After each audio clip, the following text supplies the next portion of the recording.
All right, well, let's get this in. I'm going with this move right now before d4 to avoid the Grunfeld. So keep that in mind if you're not too familiar with a particular opening and you're wanting to, at that point as white, avoid it. You could run with e4, but there are opportunities for black to have a say and maybe shift gears and not allow white to get into a king's, or not allow white to get into this particular formation. Maybe there was e4 in response, or excuse me, e5 in response to e4. So I'm going to run with f3. I think I play this more often than any other setup in response to a King's Indian formation, kingside fiend Keto. F3 to guard both e4. Primary reason, however, watch over g4. I want to play my bishop here, lend support to d4, and not have to worry about knight g4 kicking it elsewhere. This square, by the way, is very important to watch over. Why, you might ask? Because the bishop is here.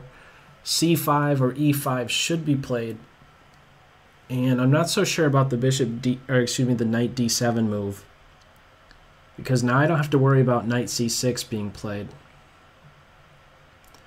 And it's for that reason that I'm able to play my bishop to d3 and have my queen not be in a position where it's watching over d4 directly. I think if black goes about things differently with their knight move, if knight c6 with the intention of e5 was played, then this bishop d3 move, well, I'd have to think twice about it.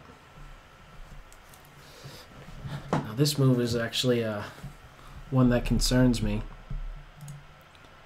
And by concern, I mean it scares me a little bit.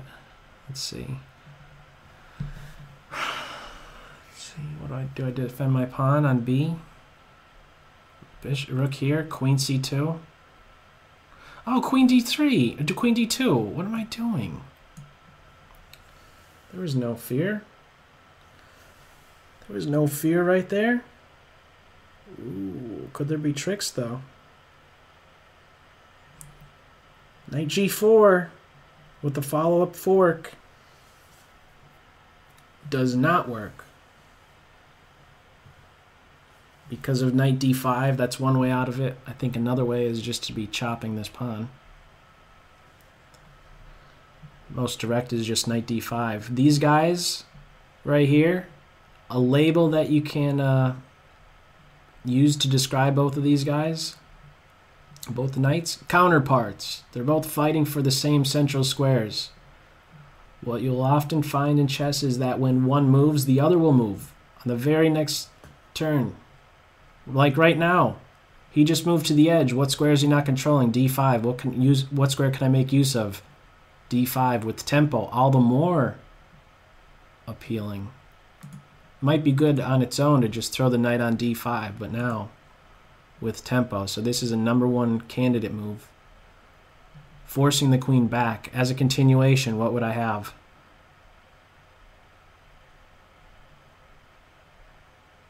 I don't know, but I'm still going to do it. Because there is pressure on d4. There's a fork being threatened there. So let's chase the queen back home.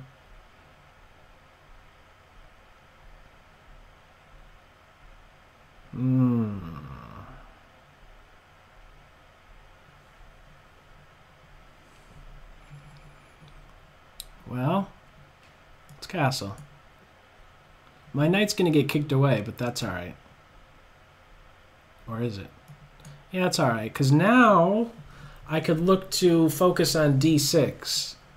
Now I could say to myself, if I capture, if black doesn't recapture with the pawn, it could be a target. And if it does recapture with the pawn, then, well, that's probably best. Okay, well, this is a little bit weird here. I think if the bishop plays to this square, I want to shut the door on it. So bishop b7, I just play d5 and slam the door on the bishop. Have it bite at a pawn. Let's see. What else is there? If I'm going to play d5, I'll wait to do it. I want the bishop to first move here. Maybe a3, b4. I like keeping this tension. So let's keep the tension.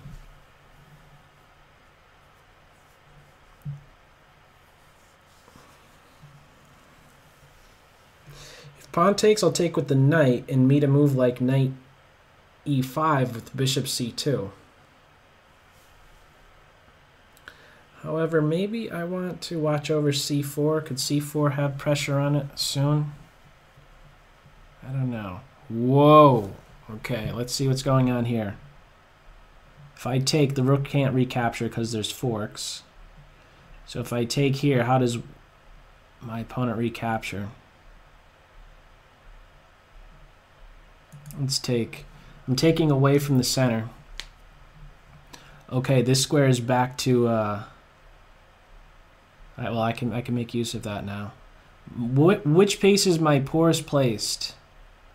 Poorest placed piece is my light square bishop. I'm looking to reroute it. This would be a wonderful diagonal.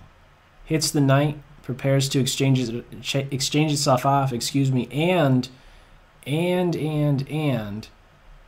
it watches over e8 indirectly. Let's go there.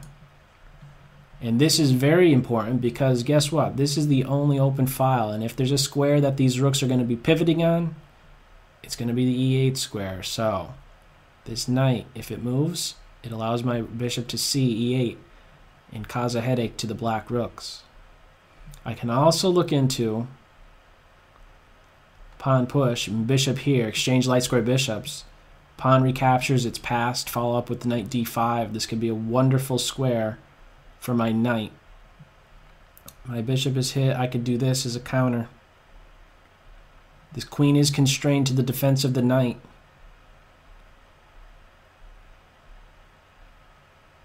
I could take this knight. If I go here, the queen can't go too far away. What's this rook doing? Nothing. Let's get him doing something. If a rook plays here, the knight is pinned. Do I come here? Because we might end up having just a bunch of trades. Bishop g5, bishop f6.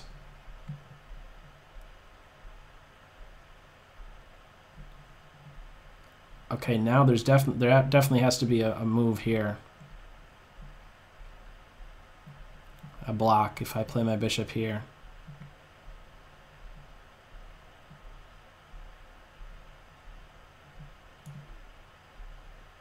Let's go here. I want to keep a close eye on this square.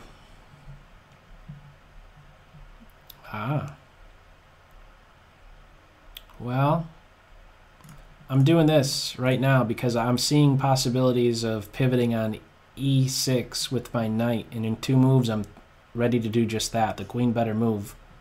Tricks. Actually, I could have done that on my... I didn't have to make this pawn move. I didn't have to do that. I still have rook there available. Bishop back to c8, you might as well because you're biting at this. Okay, now my rook becomes incredibly active. Okay, the queens are off, and now I could cash in and grab something. This pawn is falling. My rook is a little bit out of place, but after this, the king has to run elsewhere, and I get this pawn. Could trade a little bit. Could block with bishop f2 if there's a bishop check. Just going to do it anyhow. This pawn could fall, but I get this. I'm on the bishop. No time. And at the end of it, the rook has to block, otherwise I get the knight. King position. Okay, no time. Down to the wire. Good game, Derek. Let's revert. Let's go back.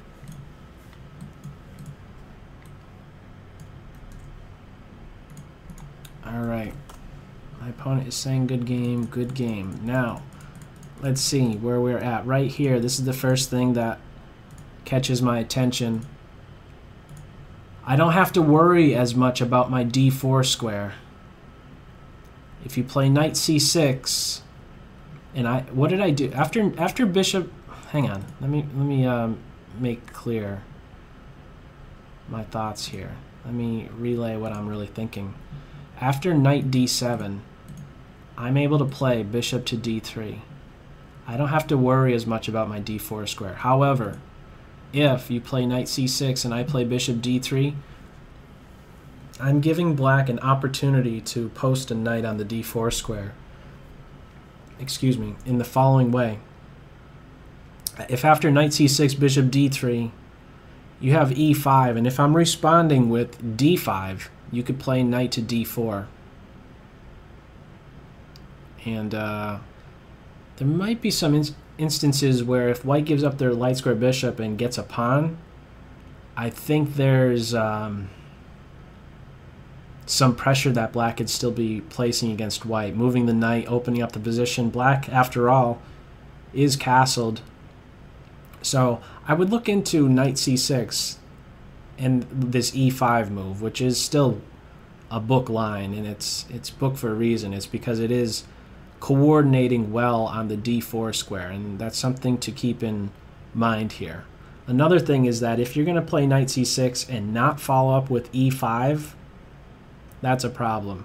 You really do need to play knight c6 with this being your pawn strike. You do have to crack at this structure here in some way, and if it's not going to be your c pawn with c5, then it had better be your e pawn. So keep that in mind. So you could look into knight c6 and the e5 move. However, you run with the c5 move. This could definitely turn into a Sicilian structure where there's the Maroczy bind. c4, e4 moves.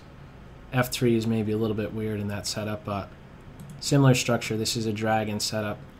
And I think this is where black goes a bit astray, because I plant my knight in the center with tempo. You kick my knight away, but I don't know. There's just an overwhelming space advantage here. And if the white side is patient, keeping black guessing with d5, capture, it's tough to meet both different structural changes.